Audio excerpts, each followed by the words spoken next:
A young couple in love and a weekend escape in the shadow of Mount Rainier. A quiet campsite, a fire under the stars, maybe a memory or two.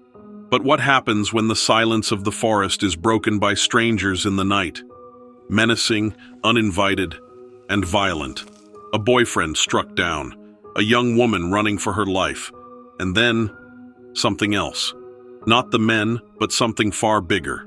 Something she swears stepped out of the trees and saved her life.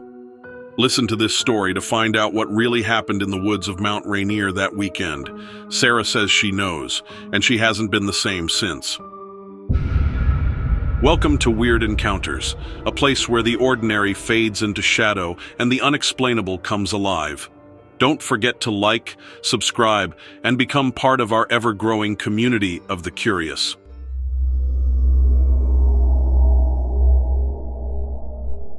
My name is Sarah, and I'm writing you from Oregon now, but I grew up in Tacoma, Washington.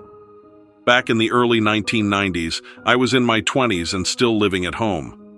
My boyfriend at the time, Mark, and I loved going into the mountains on weekends to get away from everything.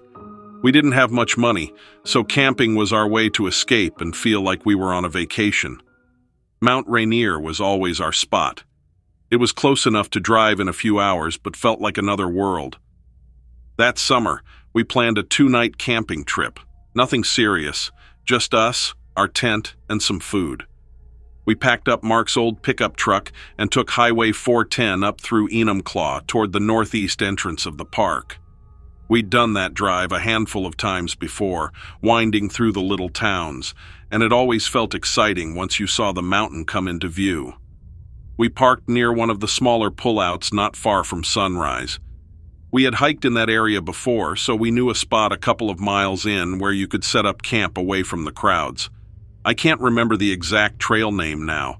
It might have been off the Palisades Lake Trail, but it was definitely near sunrise. It was quiet, beautiful, with meadows and tall trees and views of Rainier through the gaps. The first night was normal. We set up camp, cooked some food, and sat by the fire until it got cold. The stars were so bright out there. I remember saying I wanted to stay longer than 2 nights, but we both had to work Monday. The second night is when it happened.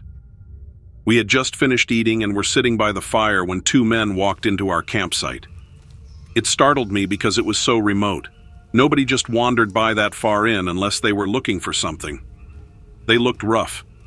Their clothes were filthy, jeans with holes, flannel shirts that looked greasy and stiff, and they both had scraggly beards. They smelled like alcohol and body odor, even from a few feet away. One had these wide, bloodshot eyes that made me so uncomfortable, and the other kept smirking at me in a way I'll never forget. They started talking, asking if we had more food or booze. Mark tried to be polite but firm, saying we were just camping alone and didn't have anything to share.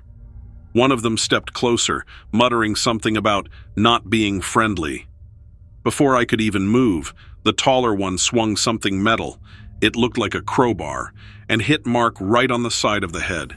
He dropped instantly, and I thought he was dead. I didn't think. I just ran, straight into the woods. It was pitch black, branches hitting my face, my feet tripping over rocks and roots. I could hear them behind me, yelling, crashing through the trees. I tried to make myself small and hide behind a log, but they found me after what felt like hours. They yanked me up, one on each arm, and started dragging me deeper into the woods. I will never forget how their hands felt. Rough, dirty, squeezing so hard it burned my skin. They kept laughing, one whispering in my ear that no one would ever find me out there. My legs kept catching on roots, and they didn't care. They just pulled harder. I was crying, begging, fighting, but it didn't matter. Then came the sound. At first, I thought it was a bear. This deep, guttural growl ripped through the trees, followed by heavy steps that made the ground tremble. The men froze. One whispered, "What the hell is that?" The other went pale, eyes wide, and then it came into view. It was massive, taller than any man, with broad shoulders and long arms, covered in dark hair but walking upright. The face, I didn't get a clear look, but I saw eyes that were dark brown like a bear or deer. It let out another roar, louder than anything I've ever heard, and the men let go of me immediately. One of them tripped over his own feet trying to get away. They ran away. I must have blacked out, because the next thing I remember, I was back at our camp. Mark was still there, lying on the ground with blood all over his face but breathing. I shook him until he came to. He was groggy and weak, but somehow able to stand. We grabbed our packs and left everything else. As we hiked out, I told him what happened. He didn't believe me. Said it must have been a big bear that scared them off, and I was lucky it didn't attack me. But he couldn't explain how I made it back to camp. I didn't know where I was when I passed out, and there was no way I could have just walked back and found it. On the way out, I kept glancing over my shoulder. At one point, I swear I saw a tall shadow moving along the trees, keeping pace with us. Not close, but there, watching. When we finally got out and back to the truck, I drove Mark to the hospital, reported what happened to the police. The rangers and police came out, took statements, and checked the site. They told us later they found prints from the men, and something much larger. When they called back a few days later, they brushed it off as people messing around in the woods, but I know what I saw. I've never been back to camp in the backcountry again. Day hikes, maybe, but never camping. And I never will. Whatever that thing was, Bigfoot or something else, I believe it saved my life.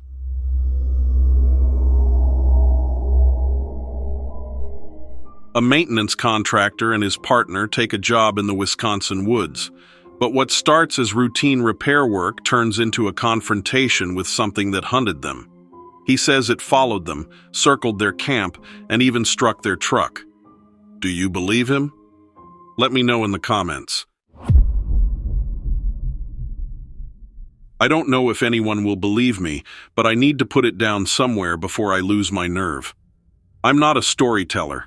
I'm a 54-year-old maintenance contractor from Ironwood, Michigan. My name is David. I was raised up here in the Upper Peninsula, and I've lived my whole life between the forests and the old mining towns. I've worked heavy equipment, repaired state park facilities, and spent enough time in the woods to know normal sounds from bad ones. What happened to me and my partner at Copper Falls in June is something I cannot explain. Copper Falls State Park is in northern Wisconsin, not far from the Michigan line. I had a contract to repair a series of drainage culverts along the hiking trails.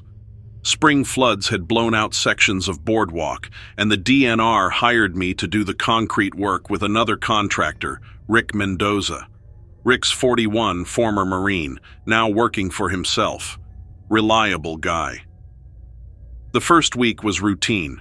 We camped in an employee area near the main office, hauled bags of mix out along the trails, did our pours, and kept an eye on weather.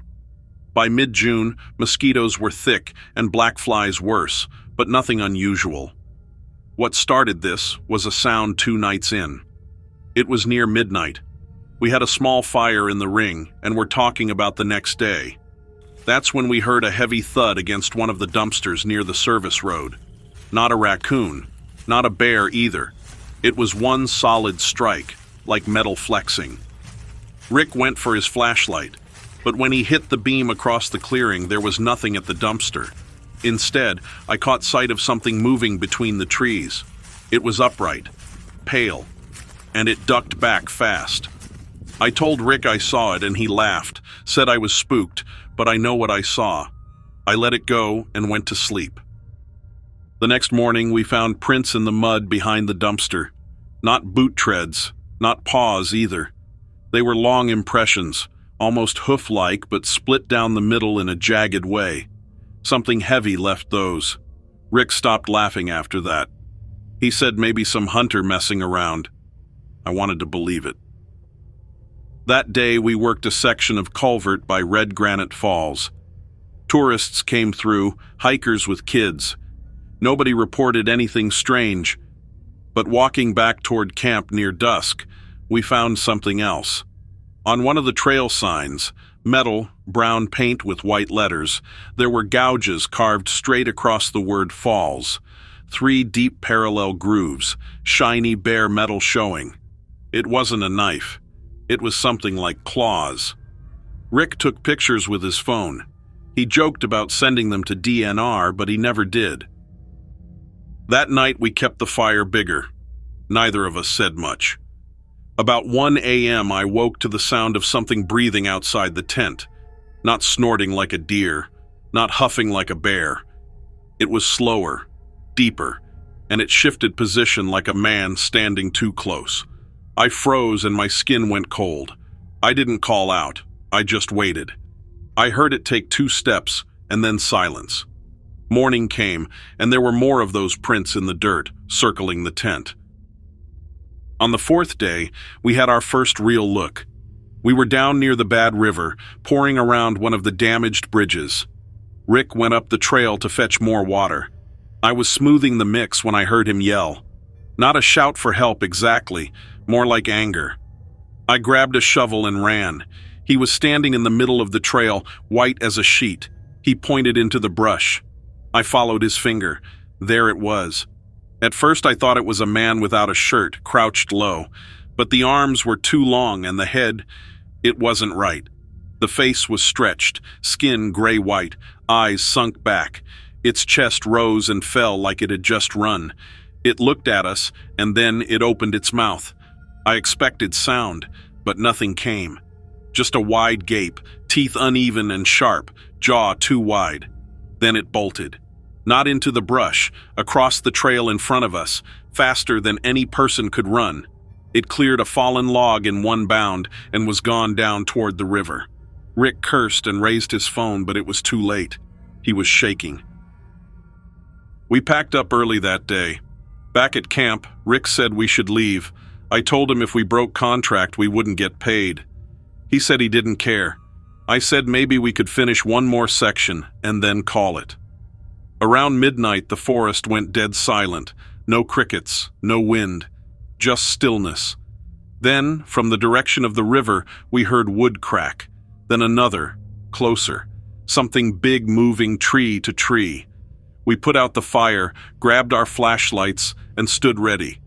I held a hammer in one hand. Rick had a knife. The beam of my light swept across the tree line and caught 2 eyes reflecting. They were set too far apart, higher than a man's. The body crouched low again. Rick threw a rock. The thing stopped short, like it didn't expect resistance. Then it shifted its weight side to side, almost testing us. I can't explain what happened next. It reached down, grabbed one of the 5-gallon water jugs we had left, and flung it. The plastic hit the dirt 10 feet from us and exploded, water spraying. That's when we ran for the truck. The cab doors were locked. I dropped the keys. Rick snatched them, fumbling, cursing. Behind us, the thing was coming up the slope fast. I heard claws hit gravel. We made it inside and slammed the doors. The dome light lit its face for a split second through the window. Skin pulled tight, mouth half open, eyes dark pits. Then it struck the bed of the truck with both arms, and it sounded like the metal popped and bent. Rick got the engine turned over, and we took off down the service road. We didn't stop until Ashland, 30 miles away. We sat in a gas station lot for a while, talking about what that could have been. The next morning, we called the DNR office and said we were pulling out. The supervisor didn't argue. She just said, "Understood." Rick won't talk about it now. He told me never to bring it up again. I went back a week later alone during the day, just to pick up tools we'd left. At one of the culverts, stuffed into the drain pipe, I found a deer carcass, but it didn't look like a wild animal kill. The hide was peeled back, ribs cracked wide, organs gone, laid out like something was studying it.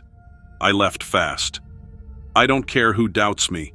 There's something living in those woods by Copper Falls. It's not a man, not a bear, not anything in the books. That's my story. Take it for what it is.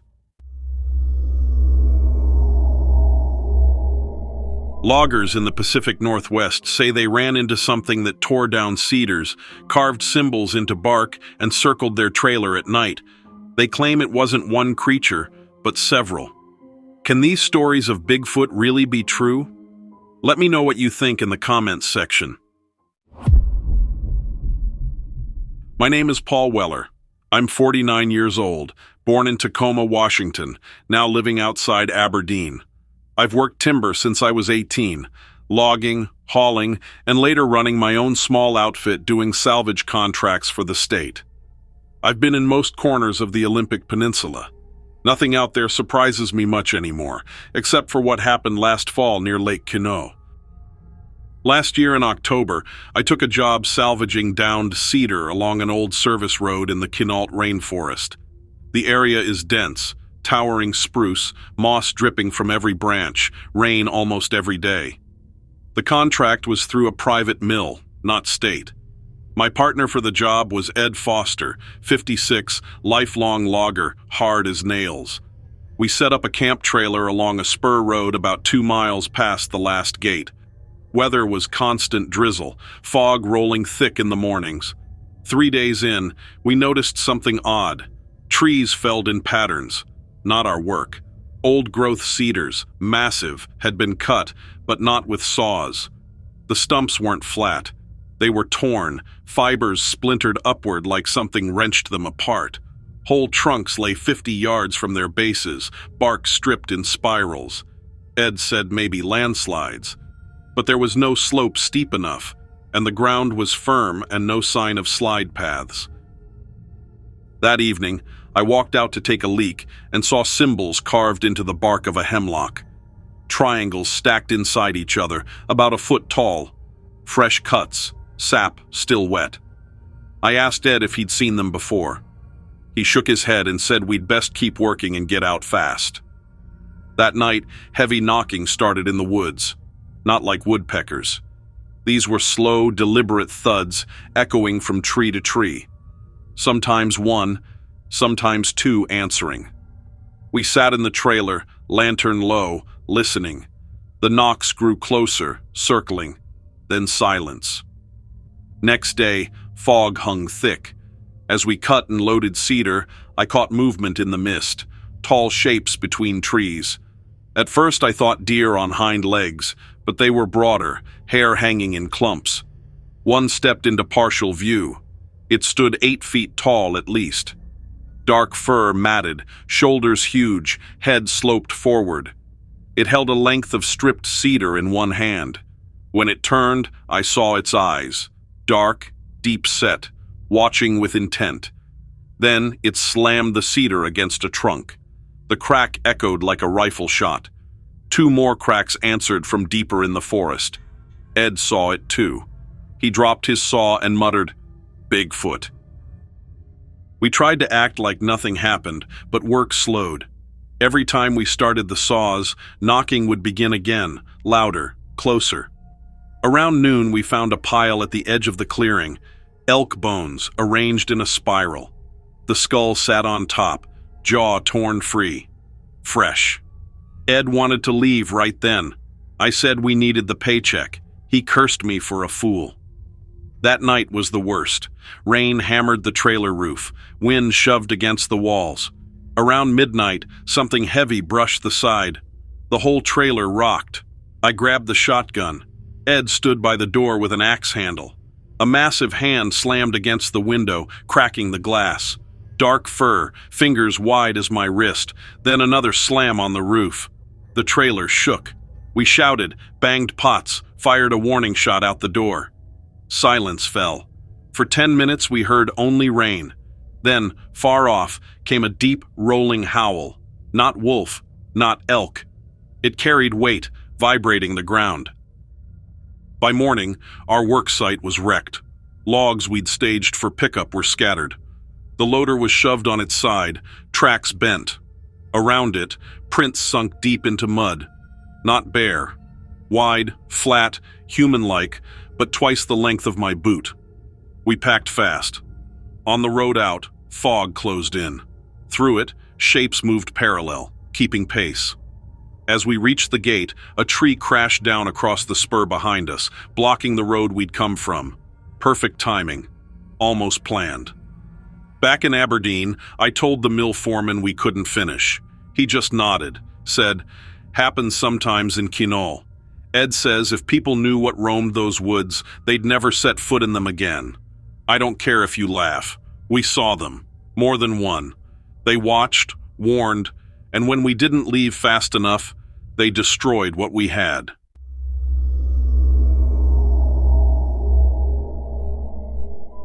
Two men rode snow machines into the Alaska backcountry for a winter haul. They say something knocked beneath their cabin, left warnings on the porch, and pressed its face to the window.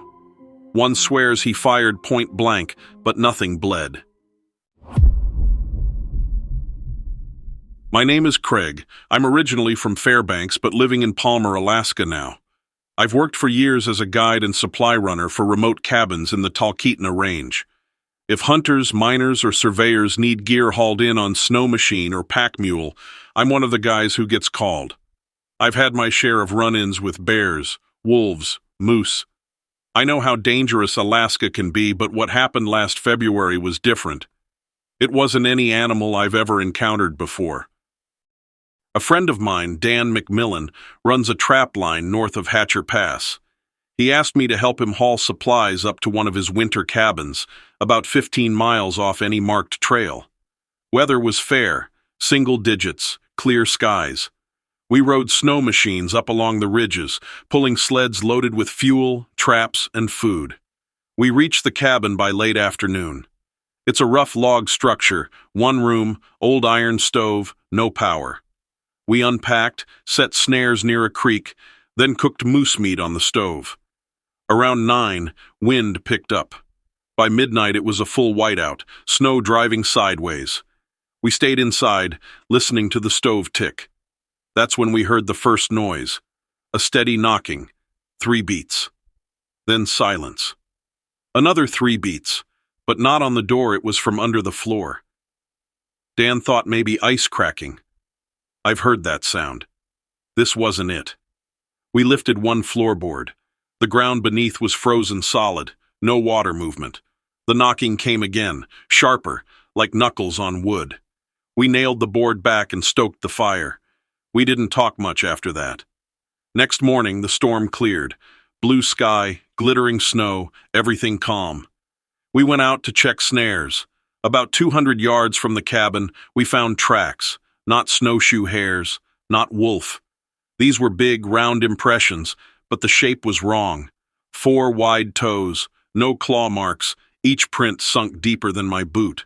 Spacing was off too, the stride long and in a straight line.